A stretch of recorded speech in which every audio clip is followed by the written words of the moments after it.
Welcome on into the Wolverine.com podcast. Clayton Sayfie here with Anthony Broome and Chris Balas on Thursday, March 7th. Make sure to like this video if you're watching on YouTube, subscribe to our channel, and as always, head to the Wolverine.com for all of our coverage. Brand new Inside the Fort up today here on Thursday. We got part 2 coming tomorrow on Friday, so plenty of reason to get in over at the Wolverine.com. The promo code is UM1 for 2 months of premium access for just $1. You can join the thousands of fans on our message board, the Fort. So make sure to do that right now. We're going to get into some Michigan football topics, but before we do that, welcome on in the fellas. How's it going, guys? It's going, man. What an interesting few weeks it's been, and I think we're about to see some more interesting few weeks ahead of us heading towards spring ball. So get some answers to some questions and see what happens, guys. But, man, lots of stuff behind the scenes. It's really disappointing to hear, and, you know, it'd be nice to – I miss the days of newspapers, guys, where you just pick it up and something happened and you're like, hey, I can't believe that happened or something like that. But kind of knowing the ins and outs of things that are going on is makes it tough sometimes, but it is what it is. So that's why I get paid the little bucks, the medium bucks. Well, I am happy for the current media landscape setup. It allows all of us to be employed and gainfully employed.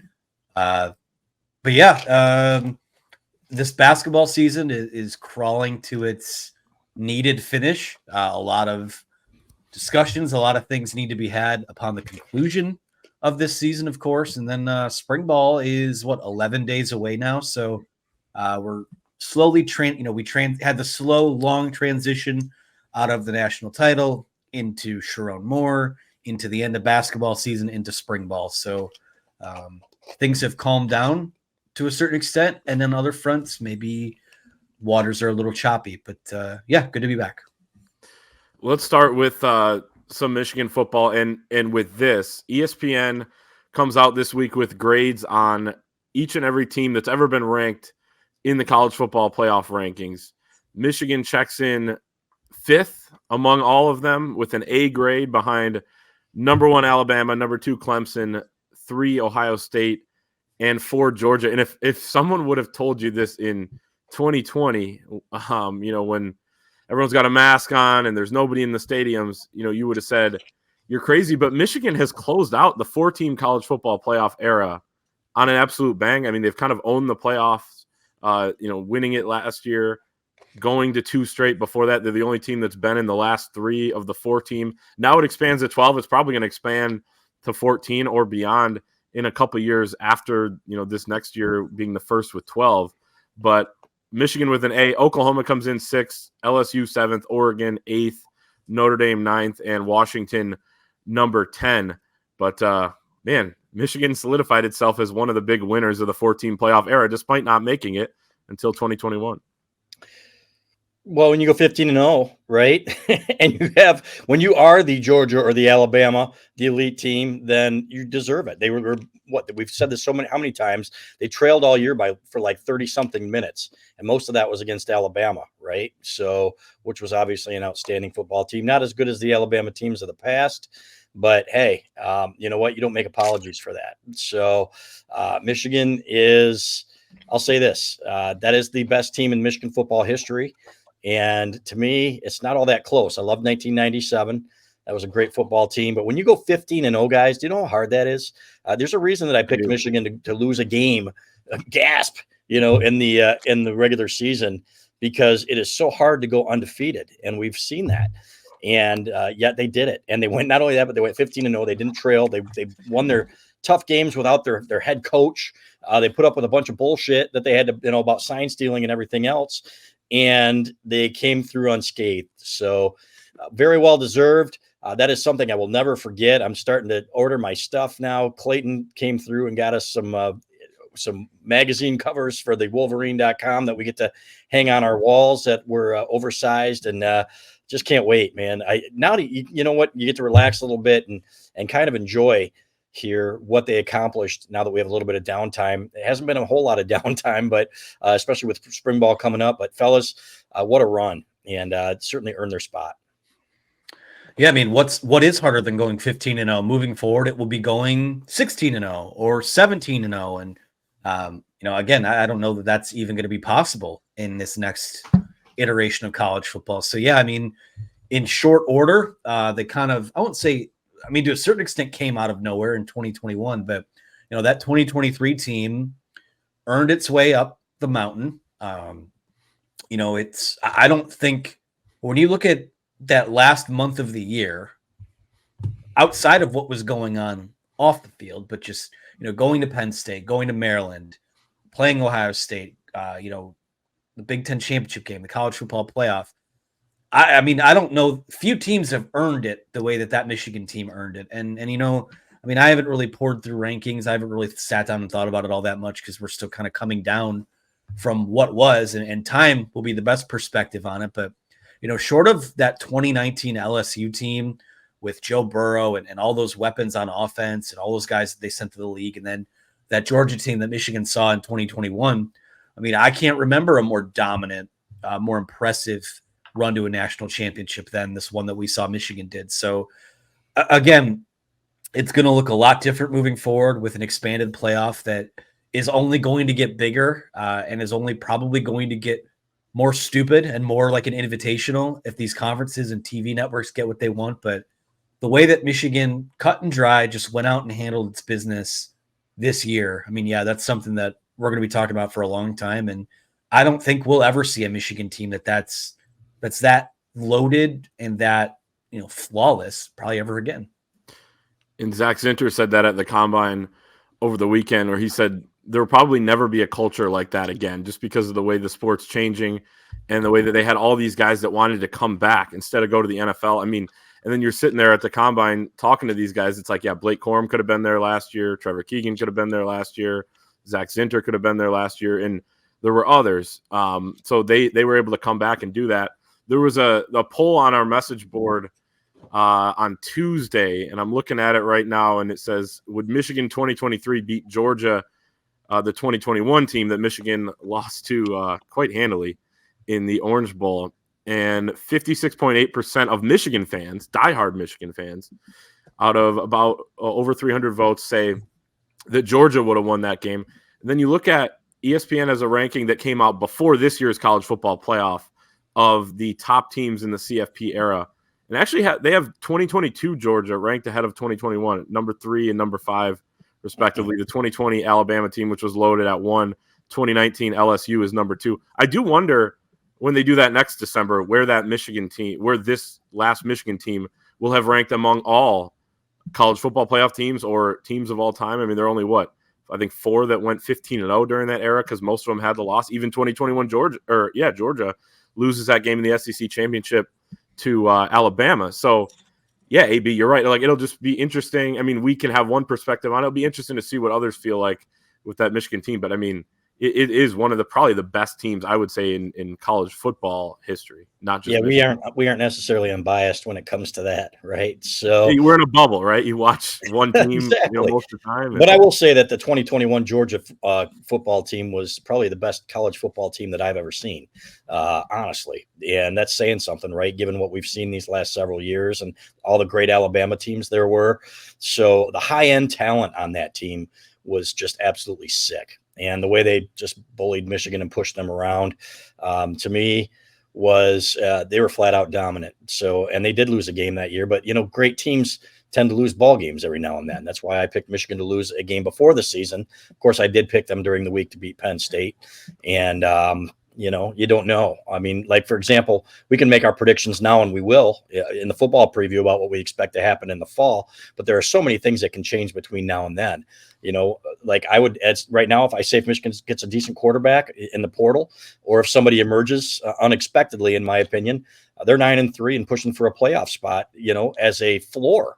I think the defense is that good. And everybody talks about the schedule. A lot of those teams still have to come to Michigan, right? Have to come to Ann Arbor and play, which is not easy. Everybody's looking at Texas as a loss. I'm not seeing that one as a loss just yet. I can't wait to see that game. Got to get a quarterback, though, fellas. That's where it starts. But I think that offensive line is going to be good. Anyway, I kind of get off on a tangent there, but I am excited to see. I am excited to see what they do this spring. I know we're going to be talking about that in a minute. Yeah, just again, I think the last thing I would say is the passage of time. It's going to be really interesting to see, who ends up where, who does what in the NFL. They have those 18 guys that were at the combine. I don't think it's crazy to think that 16 or 17 of them could get drafted, if not all of them. So, I mean, the further and further you get away from it, like you go back and look at that 2001 Miami team. I mean, you had Willis McGahee, you had Clinton Portis, you had Frank Gore. That's just your running back room. You go all over the defense. You had Ed Reed, you had Sean Taylor, you had Vince Wilfork. If we look back on this team 5-10 years from now, and Michigan has that level of guys in the NFL in terms of guys that make Pro Bowls, guys that win Super Bowls, it's going to add another layer to the mystique of having all that talent in the room at the same time. And really, the same goes for the coaching staff too, given that Harbaugh's back in the NFL and you have guys sprinkled throughout the league now. So I think the passage of time is going to be very kind to how this Michigan team is viewed, and people might also, yearn for the days where it was that good. So we'll see what happens. What would you guys what would a point spread be for the 2021 Georgia team that Michigan played against 2023 Michigan on a neutral field? On a neutral field, Georgia by 4, maybe 3. I was leaning like 4.5. Yeah. 3.5, 4.5, something like that. Mm-hmm. Which honestly, if they had played Georgia this year, I don't think that would have been that crazy of a point spread, at least in terms of what Vegas was throwing out there. So, but I guess we'll never know because they didn't make it. So, yeah. And I'll say this, Michigan beat an Alabama team that wasn't great. They still had elite players all over the place, but we saw from the get-go in that game that Michigan defense was going to be a handful for Alabama. And that game went back and forth. It's not like Michigan dominated. It's not like Alabama dominated. That was a pretty damn even game that could have gone either way. Both teams made their mistakes. So, and that Alabama team certainly was not 2021 Georgia, not even close, in my opinion. Yeah, and I would even give Michigan even more credit and say that was a great Alabama team. They went undefeated in the SEC. They won the SEC.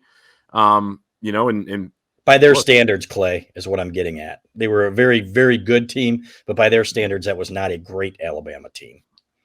Yeah, I guess. I mean, if great is just winning it all, then maybe for them. But I mean, man, that was a great team. It was the second most talented team on paper in college football history in terms of recruiting rankings. So I would actually put Michigan against Georgia 2021, not that it matters, closer at maybe Georgia -1 or something like that. But that offense was not all that good throughout the year. They had more dogs than Michigan. That Michigan defense in 2021, really, when you look back at the talent, I mean, they upgraded so much at almost every position over a 2-year span by the next time they played an SEC power like that. They knew what to do. They double team Aiden Hutchinson basically every time. I think it would have been different, but yeah, it would have been, now Michigan's in that rare era where you can compare champion to champion. And I guess at the end of the day, it's a great spot to be in for the 2023 team that forever they have that, as Jim Harbaugh said, it's a walk that they can walk around with now as natty champs. Let's move into this year's team a little bit more, and a couple things that we were able to take away from player press conferences at the NFL Combine. One of them being Justin Tress, Michigan's new strength coach.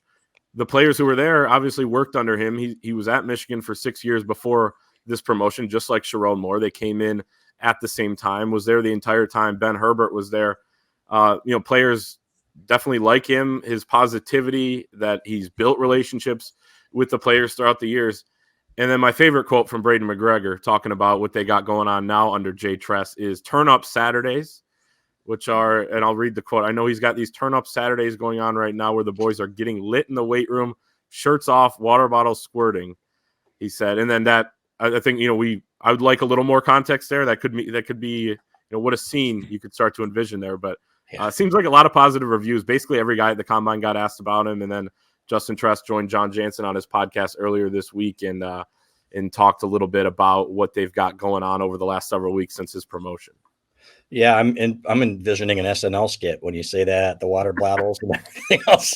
That's where that's like, please elaborate, Braden, on what that is as far as I'm going with that. So, but I will say that I think they respect him, right? They view him differently than they did Ben Herbert, and that's okay. Ben Herbert was a father figure to a lot of these guys. They loved him, and Justin Tress is more like a big brother type, right? So, but He's got the same mannerisms in terms of how he does things. He's got the same lifts. Everybody that we've spoken with, parents and kids and everybody else, says the same thing, that it feels similar in that respect. So there's going to be change, guys, on football teams. This was a big loss. Ben Herbert was a big loss, but that was taking nothing away from Justin Tress, who I think can do a good job. So when it's all together is when it's more magnified, right? When you lose your DC, you lose your strength coach, you lose your position coach, because guys in this age want to feel comfortable where they are. I give them credit, the leaders, for keeping the core of this team together so far. And again, we still have to get through spring and see what happens with NIL and stuff like that in the portal. But to me, this speaks to the character and the leadership on this team.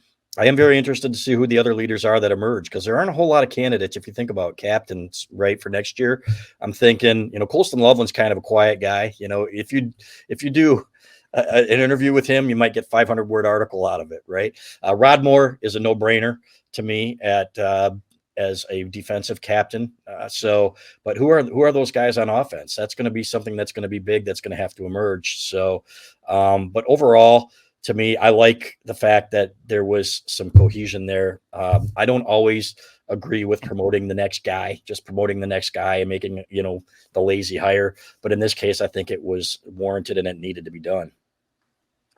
Yeah. And it's all about, at the end of the day, the results too. Yes. Did Ben Herbert have a presence about him? Did he have that scowl? Did he have that, 1,000-yard stare? Could burn a hole in someone's chest, yes. But I'm not afraid of him anymore, for the record. So because I gave you $5 because I gave him $5 to interview him. And he answered the call. Clayton Sayfie answers any call. Yes, he does. Yeah. Yes, great. He does. I'm not as afraid of Jay Tress, though. No offense to Jay Tress. Yeah. Well, give it time. Maybe, maybe he'll develop that sort of persona as well. But yeah, at the end of the day, when you boil it all down, yes, it's going to look a little bit, it's going to look a lot bit different. But what are the results? What are the gains that guys are making, in the weight room with some of the with their movements? Are they getting quicker? Are they getting faster? Are they getting bigger?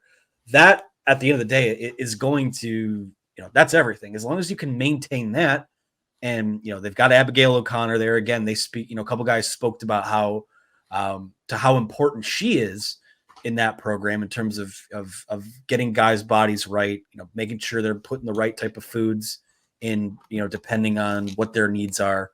To me, I think having that continuity with your training and your nutrition, I think is one of the most important things that they could have had. And again, when you have a guy who was Ben Herbert's right-hand man, and you have, a lot of the same people in that sort of realm still controlling what that's going to look like, I don't expect much of a drop off there. I really don't. Again, you talk to parents, you talk to players. I don't think people realize, the strength and conditioning coaches within your program, you probably spend the most time with them out of anyone else. So, in terms of setting a culture, in terms of maintaining a culture, I think that's one of the most critical jobs and critical roles within a college football organization. And so far, the early reviews have been pretty positive. So again, right now, everything's kind of rosy because it's got that new car smell to it, right? While still being familiar. But yeah, the reviews were good from the combine. All of those guys spoke glowingly, and even got, a bit of the combine's a bit of it's so routine, and so you're always moving to stations. But when you ask about a Justin Tress, when you ask about an Abigail O'Connor, you do see those guys kind of perk up a little bit and get excited to talk about them. And I think that carries a lot of weight to me. So that was good to hear. As we were walking around Indy at the convention center there, you and I, Anthony, were talking about that. And it's like, oh, these guys love this guy. They like him.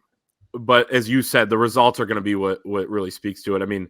And you're not going to find that out for a while. Like, there's a difference between liking a guy and a guy being effective. And, from that respect, like we said, it seems like it's been positive so far.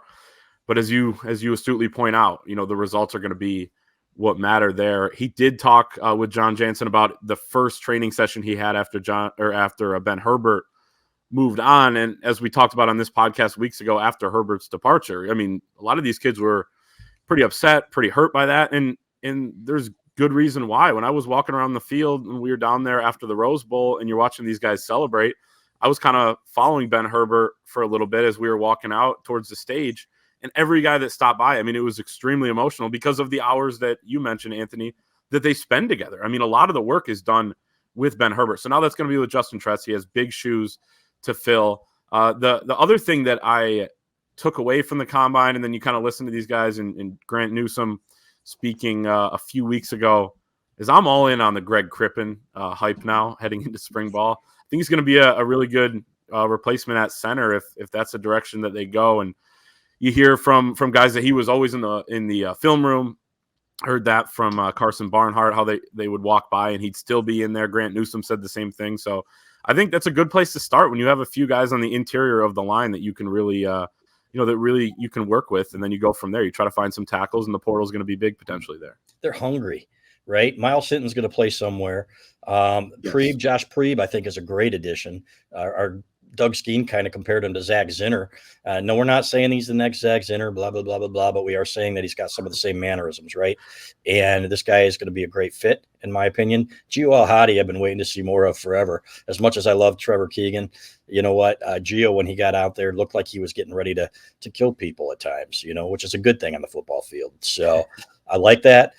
To me, it is going to be about the tackles. Can Andrew Gentry make that next step? When we saw him at Canton last year, guys, at the Hall of Fame, I thought he looked good. He said he was getting better and better, but it takes a while for those guys to get it back. This is a former top 100 recruit, right? So I'm confident. I feel pretty good about him at right tackle. Left tackle is the big one. If Miles Hinton is there, that's a little bit of a red flag to me. We can talk about how the tackles played this year, and they weren't true tackles, but you had an elite a pocket reader in JJ McCarthy there who could really sense the when somebody was getting beat, or if he had to step up or if he had to step away. And there's something to be said for that, especially when a guy's played with a couple of guys for so long and he's that good at that. So they may not have that this year. So it's going to be even more important for those tackles to step up. Yeah, and something I thought that was interesting, I forget who we were talking to, but one of the guys had mentioned, and again, these are Michigan's outgoing offensive linemen, so they're not super tuned into what the plans for this year's team could, but it was mentioned the possibility that Preeb could be a guy that plays tackle, which again, we know Michigan the last few years has kind of Frankensteined their tackle position based on guys that probably should be playing guard. I think you probably want more traditional tackles this year in this team, and I think that's what your best five features. But from there, again, I think Gio is going to step in right away and probably be an all Big Ten caliber type of guy. I am curious about Greg Crippen because he's a guy I feel like behind the scenes we've heard a lot about over the last few years, but then, coming off of Andrew Vistardis, they go into the portal and get a guy. And then coming off of Olu, they go get Drake Nugent. So, I mean, I think I'd maybe be a little more comfortable if maybe he was a returning starter. Again, I'm not saying he's not going to be good. Just Michigan has kind of kicked the can down the road a little bit with him. So, but I do think it's his time. I do think it's his job to lose. And yeah, the tackle spots are every. Jeff Percy is a guy who I think if he has a good offseason can work his way into that competition as well. Has a little bit of starting experience, and it could also they messed around with him at guard last year too. So something I've liked about the way that Sharon Moore coaches and develops offensive linemen is that he makes sure those guys are cross-trained because, again, we've talked about, you want to put this body type here. You want to put that body type there. No, they're just looking for their best five, and they've done a pretty damn good job of that over the last few years. So I trust that they will come up with something, and I think really without making any more additions, I think they have a pretty good offensive line in that room somewhere, but I don't think another body or two would hurt either. We're going to learn a lot about what Sharon Moore is as a head coach, not just from, in game, but also just throughout the 365 days of the year, how he handles the program. But I think we have learned a decent amount about, I know Jim Harbaugh was in charge, but the way he managed the offensive line room over the last couple of years with the transfers coming in, when they got 3 that came in last December, a lot of people were saying, oh, what's going to happen to Carson Barnhart? What's going to happen to this guy? It's like, no, they're all going to compete. As Carson Barnhart said, Sharon Moore told them at, I think it was last spring, that if you don't want to compete for a job, then this isn't the place for you. So the way he handled that, I think, is going to be similar to the way he handles the rest of the roster. It gives me a good vibe as to how he's going to do that. It's been a very short amount of time, and the portal hasn't been open for them to grab guys since he's been the head coach. So April is going to be really key. I think, yeah, they may lose a couple guys. Everyone in the country probably is, but they're going to bring guys in too. And Sharon Moore has been aggressive as an assistant recruiting out of the transfer portal. So I think that's going to be big. And you know who else is going to help with roster management and NIL and all that is Sean Magee, who is now official. You go through these background checks. You know, my brother works on nuclear submarines in Connecticut, and his background check was a couple weeks. At Michigan, to be a football coach or a football staffer, you got to go a month before you're. I don't think we even had to show our driver's license to get into NASA, into mission control. You know, you're actually right about that. Actually, maybe we shouldn't be saying that on air. Sorry, Steve Q. Houston. No, we gave them our names and stuff like that, and I'm sure they did some background work on us before they opened the door for us. They checked our Twitters. Made sure we had no Russians in our background or in our family history, or so anyway, that's terrible.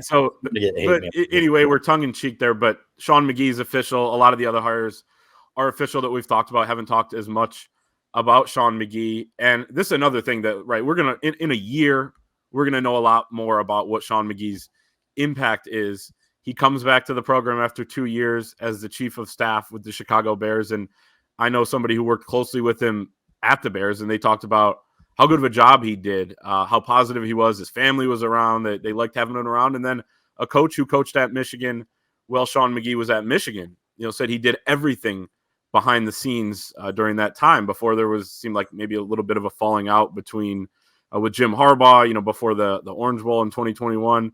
But he's now back under Sharon Moore, and that we have the job description, a part of it from Michigan's press release. But he will oversee all aspects of the recruiting and player personnel departments, as well as coordinate the program's NIL initiatives. I think that excited people. He will handle the identification, evaluation, and recruitment of prospective student athletes in conjunction with the head coach and staff, and manage the roster of current student athletes while identifying future needs for the program. Did you put that up? Yeah. Did you put that up, or did Megan put that up? Megan did. Megan's the best. Like, we got the best producer, man. It's like she reads your mind. You guys are like on the same wavelength. I don't know. I got a feeling here, but that's just amazing how, the thing with him, guys, is that he's just an outstanding person, and he didn't come here to try, fellas. He didn't come here to try. He came here to do. And this is going to be something that I think you see. We've spoken with him already, and this guy is a doer.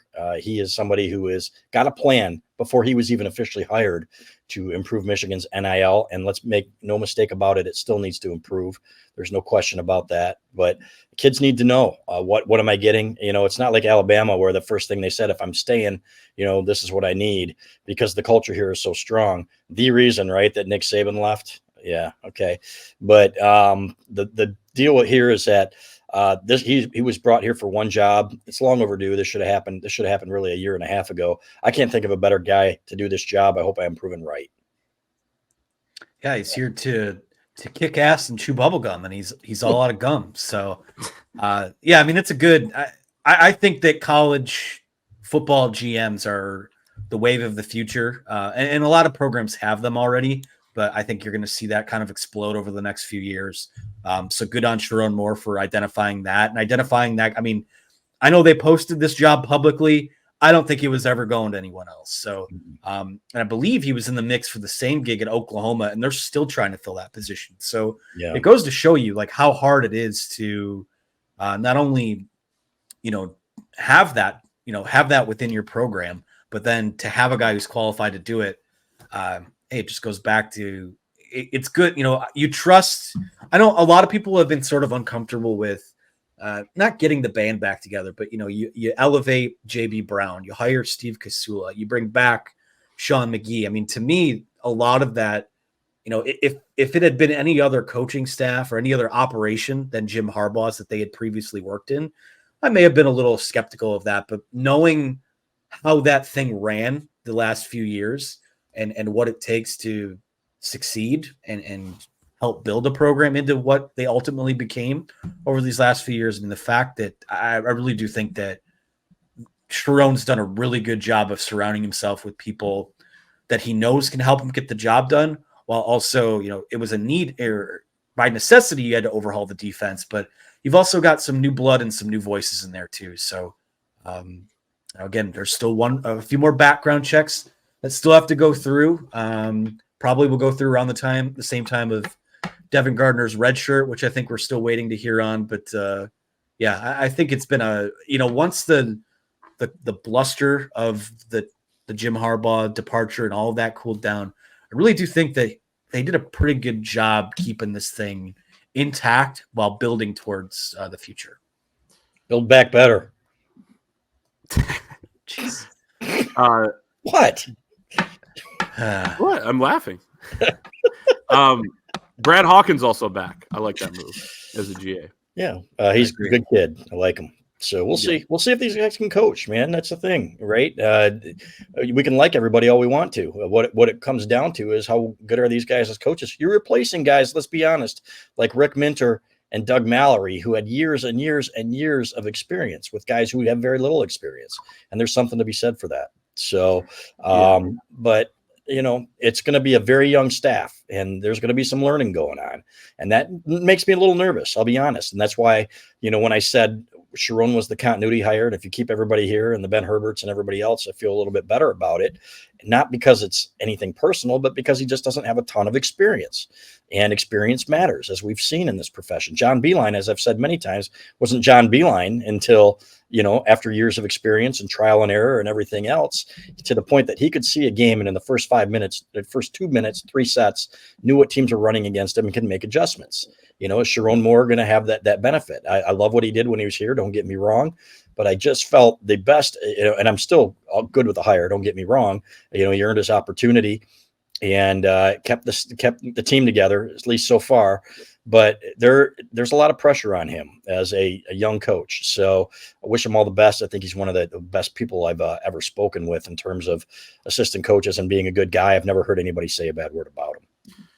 Yeah, and he has as much pressure as anybody in the country. You're coming off the national championship. I'm sure he welcomes it, and we'll see what happens. Yeah, the analyst staff, I do agree, needs to be built out a little bit more, but kind of step by step. Even once you get a guy, it'll be a month before they can start working with the background checks. But we will. That's going to be our show for today. As we said at the top, make sure to like the video if you're watching on YouTube. Subscribe to our channel as well, and head to thewolverine.com. We got a bunch of stuff, intel over there. We will have full spring ball coverage throughout, culminates with the April 20 spring game, and then the transfer portal will be open at that point. So you're going to want to be in over at thewolverine.com no matter what. UM1 is the promo code UM and the numeral 1 for 2 months of premium access for just $1. We'll see everyone next time.